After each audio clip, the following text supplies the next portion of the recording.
భారతదేశంలో NEET UG paper leak అయిన తర్వాత విద్యార్థి సంఘాలు, ప్రజా సంఘాలు, రాజకీయ నాయకుల యొక్క డిమాండ్ చేత ఎగ్జామ్ను ఎగ్జామ్ చేసి ఫలితాలను విడుదల చేయడం అనేటువంటి జరిగింది. అయితే వెలువడినటువంటి ఫలితాలను ఒకసారి విశ్లేషించినట్లయితే దేశవ్యాప్తంగా ఈ నీట్ ఫలితాల లోపల చాలా మటుకు ప్రైవేట్ కాలేజీల యొక్క ఆవా అనేటువంటిది కొనసాగింది. డబ్బున్నటువంటి వారికి మాత్రమే వైద్య విద్య అన్నట్టుగా ఈ దేశం లోపల విద్యా విధానం ఉంది. దానికి నిదర్శనమే ఈ యొక్క విశ్లేషణ. తెలంగాణలో మొత్తం 10,250 ఎంబీబీఎస్ సీట్లు ఉంటే దాంట్లో ఉన్నటువంటి కాలేజెస్ 66. తెలంగాణలో మొత్తం 66 కాలేజీలో 10,250 సీట్లు ఉన్నాయి. గవర్నమెంట్ కాలేజీలో 4,400 సీట్లు 37 కాలేజీలు ఉంటే ప్రైవేట్ కాలేజీలో 5,850 29 కాలేజీలు ప్రైవేట్ కాలేజీలు ఉన్నాయి. అయితే ఇక్కడ నీట్ యూజీ ఎగ్జామ్ రిజల్ట్ తర్వాత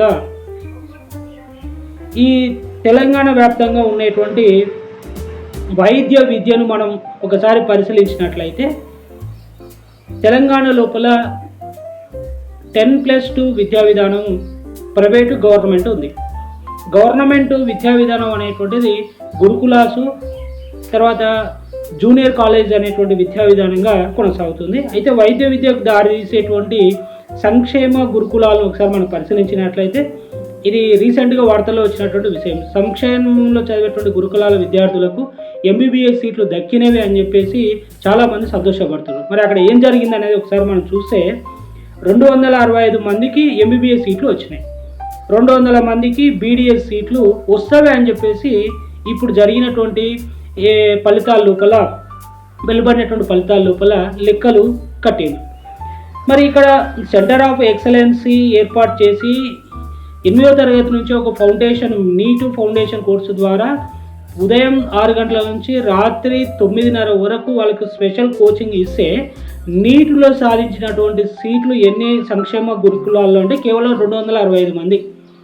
మరి మిగిలిన 10,000 మందికి సీట్లు ఎక్కడికి పోయినాయి? 10,000 మంది విద్యార్థులు ఎక్కడి నుంచి వచ్చినారంటే మొత్తం ప్రైవేటు విద్య నుంచి మాత్రమే 10,000 మందికి వస్తే 250 సీట్లు మాత్రం గవర్నమెంట్ స్కూల్లో చదివినటువంటి వారికి వచ్చినాయి. మరి ఇది ఎంతవరకు సమంజసం? 10,000 సీట్లేమో ప్రైవేట్లో డబ్బులు ఉన్నటువంటి వారి చేతుల లోపల ప్రైవేటు విద్యా సంస్థలు అంటే దొంగలు నీట్ ఎగ్జామ్ పేపర్ను లీక్ చేసి పేపర్లో వచ్చేటువంటి క్వశ్చన్ పేపర్లను అధిక మార్కులను స్కోర్ చేసి 10,000 సీట్లను ప్రైవేటు విద్యా సంస్థలు సాధిస్తే కేవలం గురుకులాల పేరు చేత కోట్ల రూపాయలు ఖర్చు చేసినటువంటి ప్రభుత్వము మరి గవర్నమెంట్ విద్యలో చదివేటువంటి విద్యార్థులకు వచ్చినటువంటి సీట్లు ఎన్ని అని అంటే 250 మాత్రమే. ఇది ఎంతవరకు సమంజసం, ఎంతవరకు న్యాయం ఒకసారి మీరే ఆలోచించండి. విద్యా వ్యవస్థ ద్వారా మెడికల్ విద్యా విధానం అనేటువంటిది కేవలం ప్రభుత్వంలో చదివేటువంటి కాలేజీలో చదివేటువంటి విద్యార్థులకి అనుకూలంగా ఉంది, ప్రైవేట్లో చదివేటువంటి విద్యార్థులకు అనుకూలంగా ఉందా ఒకసారి మనం పరిశీలిస్తే ప్రైవేట్లో చదివేటువంటి విద్యార్థులు మాత్రమే ఆ సీట్లు సాధిస్తున్నారు, ఆ విద్య చదువుకుంటున్నారు. కానీ గవర్నమెంట్ వారికి ఈ విద్య అనేది అందట్లేదు. అంటే పేదలకు వైద్య విద్య అనేటువంటిది అందట్లేదు. పేదలకు వైద్య విద్యను దూరం చేసినటువంటి ప్రభుత్వంగా మనం చూస్తున్నాం.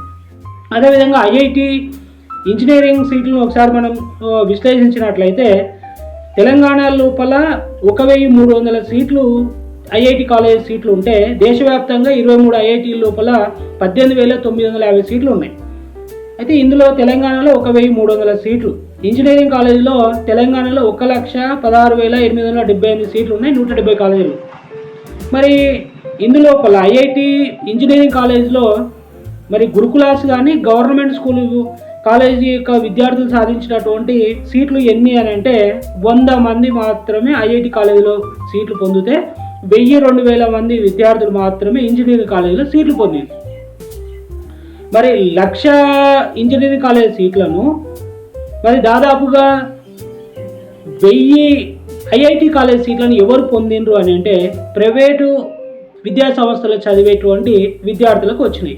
అంటే డబ్బు ఉన్నటువంటి వారికి మాత్రమే ఇంజనీరింగ్ వైద్య విద్య అనేటువంటి అందుబాటులో ఉంది, కానీ పేదలకు ఈ విద్య అనేటువంటి అందట్లేదు. ఉచిత విద్య పేరు చేత కోట్ల రూపాయలు ఖర్చు చేసి నాణ్యమైనటువంటి విద్యను మేము పేదలకు అందిస్తున్నామని చెప్పేసి ఇది విద్యా వ్యవస్థ అనేటువంటిది ప్రక్షాళన చేయాలి అని నా చేతనే విద్యా వ్యవస్థను పెట్టుకుని రేవంత్ రెడ్డి చెప్పేటువంటి మాటల్లో నిజవాస్తవం ఉందా?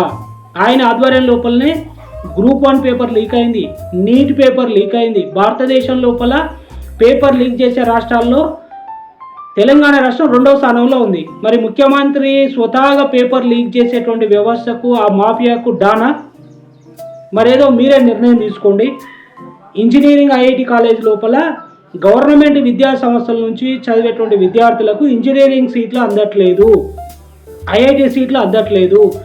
నీట్ ఎగ్జామ్లో కూడా గవర్నమెంట్ కాలేజీలో చదివేటువంటి విద్యార్థులకు సీట్లు రావట్లేదు. మరి ఇంత ఖరీదైనటువంటి విద్య అనేటువంటిది, నాణ్యమైనటువంటి మెడికల్ తర్వాత ఇంజనీరింగ్ విద్య అనేటువంటిది పేదలకు అందకుండా 90% ఉన్నటువంటి సామాజిక వర్గాన్ని దూరం చేసి కేవలం డబ్బు ఉన్నటువంటి వారి చేతుల లోపలనే 10% ఉన్నటువంటి వారి చేతుల లోపల మాత్రమే ఈ మెడికల్ తర్వాత ఇంజనీరింగ్ విద్యకు అంకితం చేస్తే ఇది ఎంతవరకు సమంజసం? ఎలాంటి సామాజిక న్యాయం ఇది?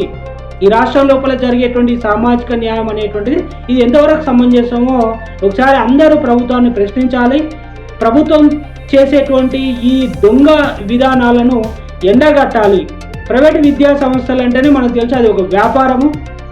వాళ్ళ విద్యా సంస్థలకు పేరు రావడం కోసం మాత్రమే పేపర్ లీక్ చేసుకొని మరి ఖరీదైనటువంటి వైద్య ఇంజనీరింగ్ ఐఐటి కాలేజీలో సీటు పొందుతున్నటువంటి మాట వాస్తవం. వాళ్ళు మాత్రమే తెలివైనటువంటి వారుగా, ఆ విద్యా సంస్థలు చదివేటువంటి వారు మాత్రమే లక్షల కోట్లు విలువ చేసేటువంటి ఉద్యోగాలకు అర్హులుగా ఈ విద్య ద్వారా విదేశాల లోపలికి వెళ్ళి ఉద్యోగాలు సంపాదించి లక్షల కోట్లు సంపాదిస్తున్నారు.